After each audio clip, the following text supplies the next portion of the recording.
السلام علیکم ورحمۃ اللہ وبرکاتہ۔ اعوذ باللہ السمیع العلیم من الشیطان الرجیم من ہمزہ ونفخہ ونفثہ۔ بسم اللہ الرحمن الرحیم۔ لولا اذ سمعتموہ ظن المؤمنون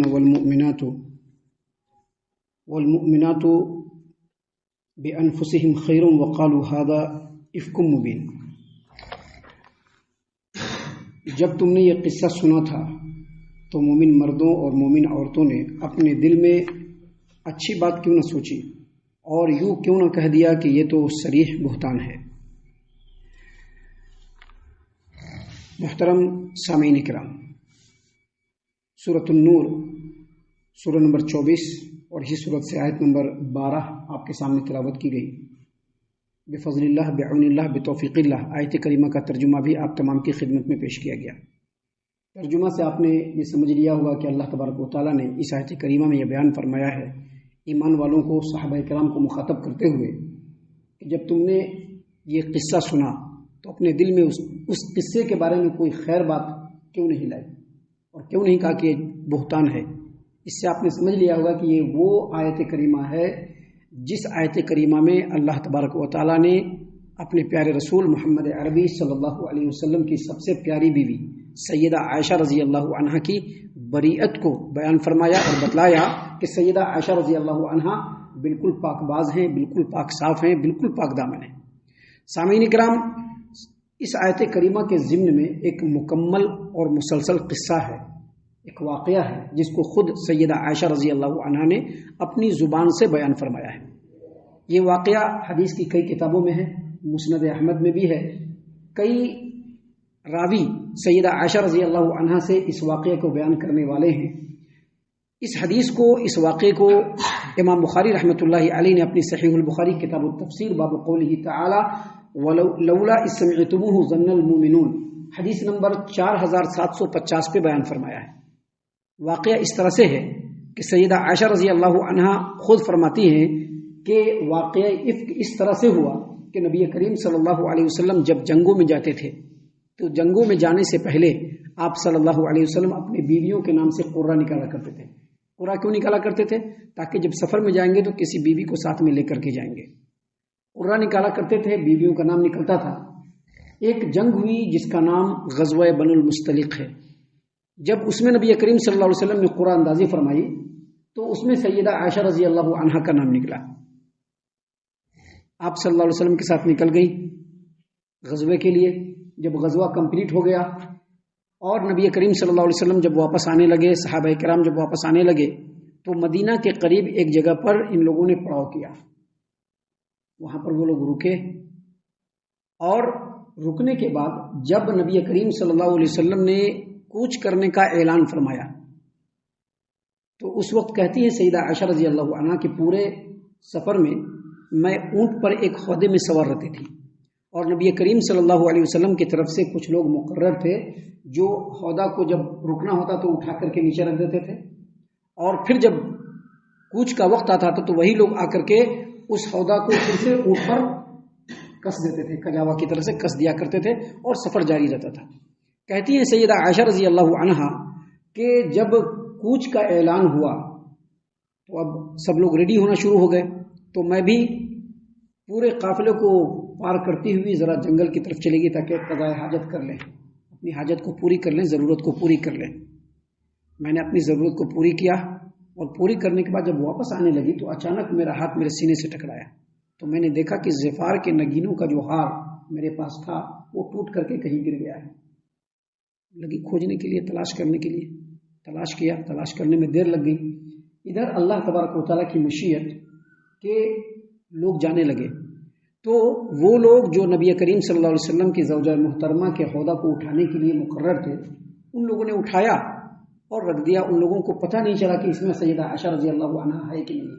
سیدہ عائشہ رضی اللہ عنہا خود فرماتی ہیں کہ اس زمانے میں، اور حالانکہ ہر زمانے میں خواتین جو ہوتی ہیں بہت کم کھاتی ہیں اور کم کھانے کی وجہ سے بہت دبلی پتلی رہتی ہیں۔